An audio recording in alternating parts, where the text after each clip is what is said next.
देवी जी और यहाँ गोंगजाल घाट से श्रीमती हंसा चौहान जी, बीडीसी की सदस्य पार्वती जी, पार्टी के सहयोग करने के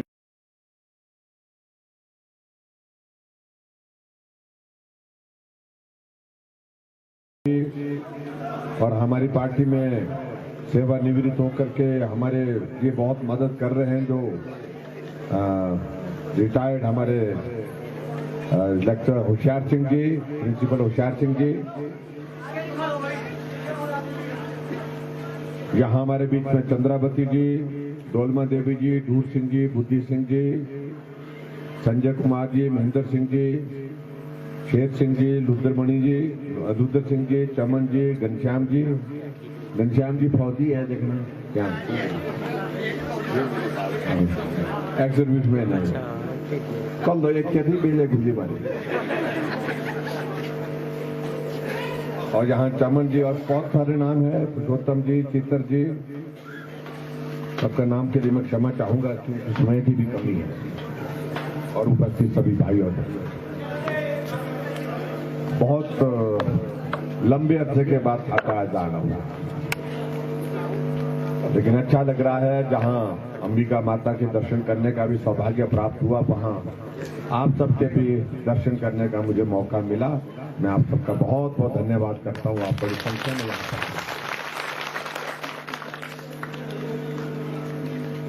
ब्रिगेडियर जी ने कहा कि मैं एक बार ठाटा आया था और लादट बन करके आया था, मुझे शादी थी और वो इनके पड़ोस में ही रहते हैं, वहां पर नगवाई में रहते हैं। लेकिन हमको तो कई बार आना पड़ा और ये ठाटा आने की जो बात होती थी, हम वहां से सुधरानी से चलते थे पैदल, फिर जाके ठाटा पहुंचते थे। फिर थोड़ी सी सड़क आगे की हमने सुधरानी नाले तक पहुंचाई, फिर 2 किलोमीटर थोड़ा कम हुआ, फिर वहां से पैदल चलते थे और बहुत लंबे समय तक वहीं से ही पैदल चलते थे। पैदल आकर के यहाँ पहुंचते थे, यहाँ से पैदल आकर के वहां पहुंचते थे। बस मिलती थी सुधरानी नाली। फिर वो ढांग था, उस ढांग को काटने लगे। उस जमाने में मेरे पास 30 लाख रुपए थे। 30 लाख रुपए मैंने सारे के सारे यहाँ उस ढांग में लगा दिए, लेकिन ढांग उसके बावजूद भी पूरी तरह से नहीं टूटा। फिर उसके बाद फिर मैंने इस सड़क को नबार्ड में डाला, 1 करोड़ रुपए सैंक्शन किया। जो किया झगड़ा आप लोगों ने, लेकिन बोलू नहीं ऐसी बात करने बोलू, एक ही बोले सुबह करने, एक ही बोले सुबह करने। हम उस पैसे को खर्च ही नहीं कर सके, वो 1 करोड़ वापस चला गया। फिर उसके बाद फिर मैंने हार नहीं मानी, मैंने कहा सड़क तो कुछ निकालनी है भाई, कैसे भी निकालो। फिर बजट में डाला, फिर जाकर के बजट में डालने के बाद जो है, फिर जब नाबार्ड में पैसा सैंक्शन हुआ, फिर उसके बाद फिर सड़क का काम हमने सबके साथ बैठ करके शुरू किया। और आज मुझे इस बात की खुशी है कि आज ढाटा तक सड़क पक्की बन करके यहाँ तक जो है नहीं तो हर इलेक्शन के लिए भाषण आते थे, नेता देते थे, अगली बारी अच्छा गाड़ी में बैठ के आएंगे ऐसे बोलते थे। तो गाड़ी कितने सालों के बाद आई, लेकिन मुझे खुशी है कि मैं पहले इलेक्शन में तो पैदल आया, लेकिन दूसरे इलेक्शन के लिए मैंने कहा था कोशिश करूंगा गाड़ी पे पहुंचने के लिए।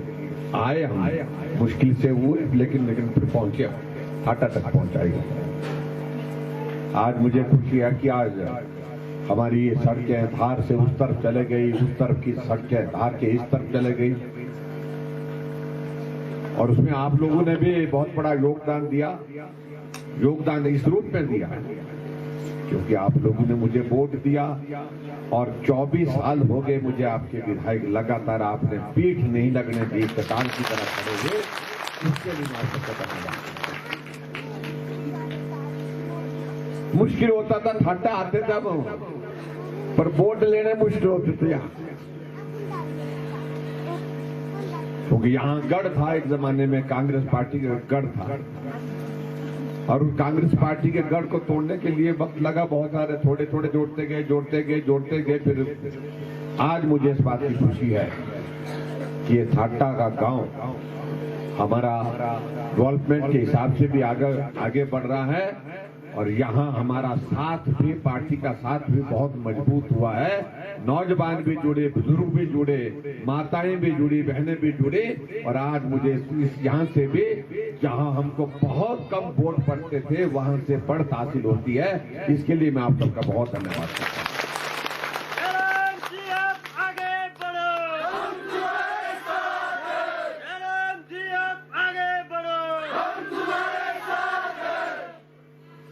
बहुत लंबा सफर हमने इस विधानसभा क्षेत्र में इन पहाड़ों को उतरते चढ़ते जो है गुजारा है।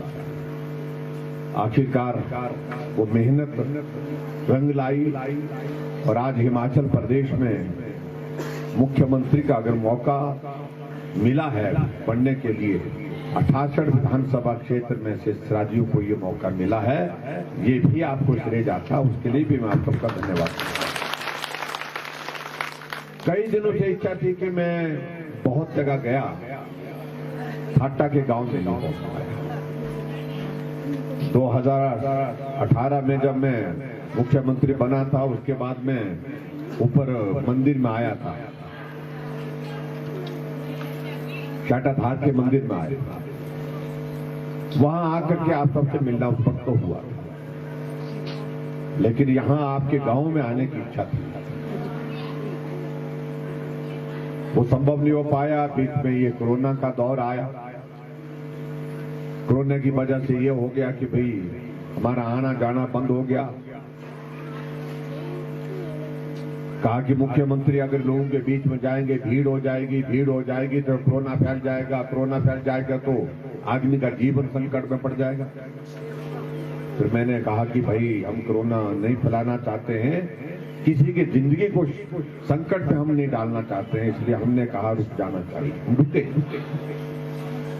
लेकिन बहुत अरसा हो गया, अभी भी 2 साल खत्म हो गए, 4 साल हमारी सरकार के होने लगे। 4 साल में से 2 साल इसी काम में खत्म,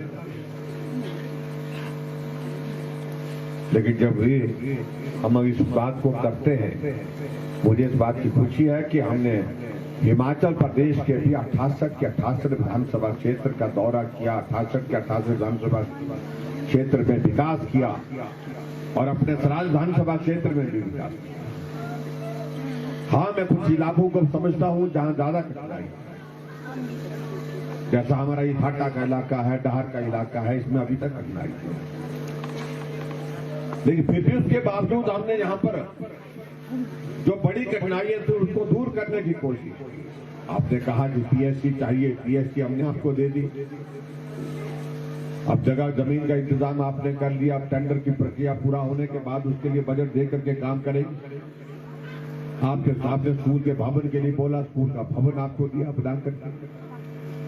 बहुत सारी चीजों को लेकर के यहाँ हम बात कह सकते हैं, लेकिन मैं इतना जरूर मैं कहना चाहता हूँ, मैं रोहडू विधानसभा क्षेत्र में गया, जहां से 6 बार मुख्यमंत्री रहे, लेकिन 6 बार भी वो जितना हमने 4 वर्ष में किया, इतना 6 बार मुख्यमंत्री रहने के बावजूद भी वहां पर नहीं हो पाया। इसलिए मैं इस बात को भी कह रहा हूं। आज आप देख रहे हैं कि परिवर्तन, अब बाड़ी चौकी में आप लोगों को आने जाने की दिक्कत पड़ती थी, दूर पड़ता था, ब्लॉक नजदीक चाहिए, बाड़ी चौकी में ब्लॉक दे दिया। फिर बोला नहीं एसडीएम का दफ्तर भी चाहिए, एसडीएम का दफ्तर भी दे दिया। सेरिकल्चर का ऑफिस चाहिए, वो भी दे दिया। वेलफेयर का दफ्तर चाहिए, वो भी दे दिया। और वहां पर कहा कि भाई वहां पर जो पीएससी है उसका दर्जा बढ़ना चाहिए, उसका दर्जा बढ़ा करके सीएससी कर दिया, क्योंकि आपका इलाका सारा जो है वो बाड़ी चौकी के साथ ज्यादा जुड़ा हुआ है।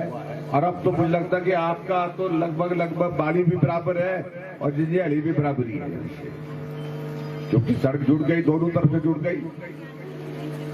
इस सड़क को मैं खोड़ा थाट में छोड़ गया था जब मैं 2012 में मंत्री के तौर पर आया। उसके बाद फिर आगे हमने सड़क को बजट में डाला। आज मुझे खुशी है कि आज सड़क जो है वो थोड़ा था से आगे जाकर के चूनी के इलाके, खेत के चूनी के इलाके से होकर के आगे निकल गई। आना जाना सरल हो गया, जीवन सरल हो गया। नहीं तो ठाटा का कर्मचारी होता ऐसा होता था कि भाई एक बार नौकरी लगने के बाद वो ठाटा में रहने के लिए कम ही आता था और बाहर ही बना देता था घर। कोई कहीं ने बाड़ी में बनाए घर, कहीं ने पनारसे में बनाए घर, कहीं ने मंडी में बनाए घर।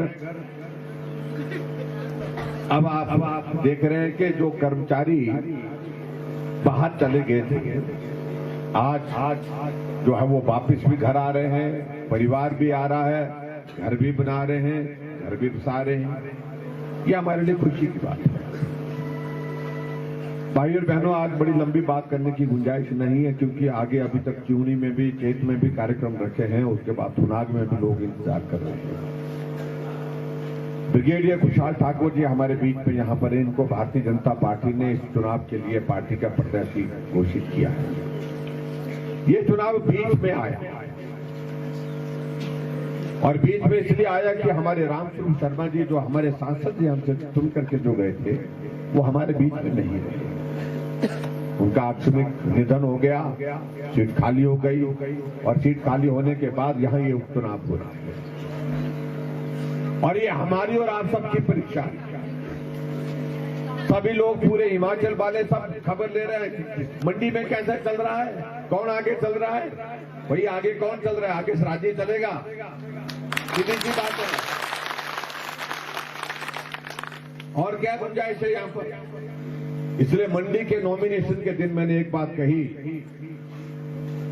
जिस दिन ब्रिगेडियर साहब का नॉमिनेशन था मंडी में, हमने एक बात कही। हमने कहा ये मंडी हमारी थी, हमारी है और हमारी ही रहेगी। तो खरी मदद है, पूरी मदद में भाई। रामस्वरूप का हमारा सांसद था, 2014 से था, 2019 में फिर से।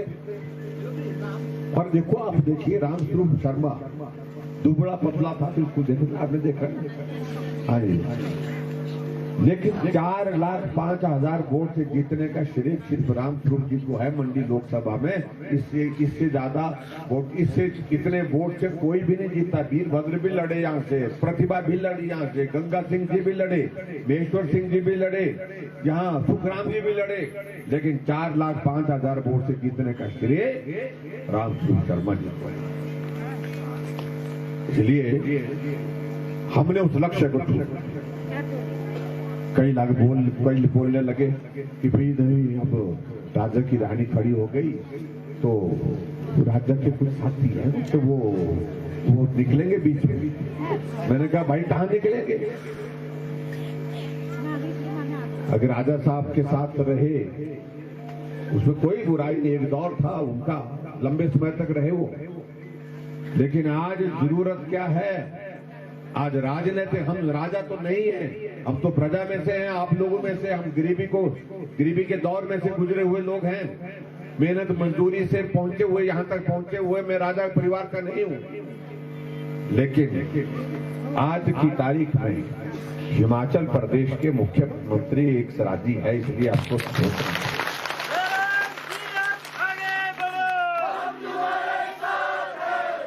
हमको इस बात को सोचना है कि आखिरकार स्वराज के सम्मान के लिए इस लड़ाई को किस तरह से लड़ा। 88 विधानसभा क्षेत्र में से ये मौका सिर्फ एक विधानसभा क्षेत्र को मिलता है, और मंडी वालों के लिए ये अवसर बड़े लंबे समय के बाद मिला। कई लोग हमारे ऐसी बातें कहते हैं कि ये मंडी कहता हूं, तो भैया मैं मंडी का हूं। कई लोगों को इस बात से परेशानी होती है कि मैं सराजी बोलते, मैं सराजी हूं तो क्या करूं? मैं सराजी तो हूं मैं, और सराजी तो रहूंगा मैं सराजी भाई। जहां पैदा हुए, जहां के गांव में हम पैदा हुए, उस इलाके का हम नाम बदल दें क्या? वो नहीं हो सकता है। अगर सराज का हूं तो मैं सराजी हूं, खरा माना सबूरी बदल। लेकिन मैं इतना जरूर कहना चाहता हूं कि अगर सिराज को अगर अवसर मिला है हिमाचल प्रदेश का नेतृत्व करने का, ये जिम्मेवारी हम सिराज के सभी भाई बहनों की है, बुजुर्गों की है कि हम चट्टान की तरह सिराजी जो है एकजुट होकर के आगे बढ़े और ये 5 साल के लिए नहीं, कई सालों की लड़ाई लड़ने के लिए हमको तैयारी करनी चाहिए। ये बहुत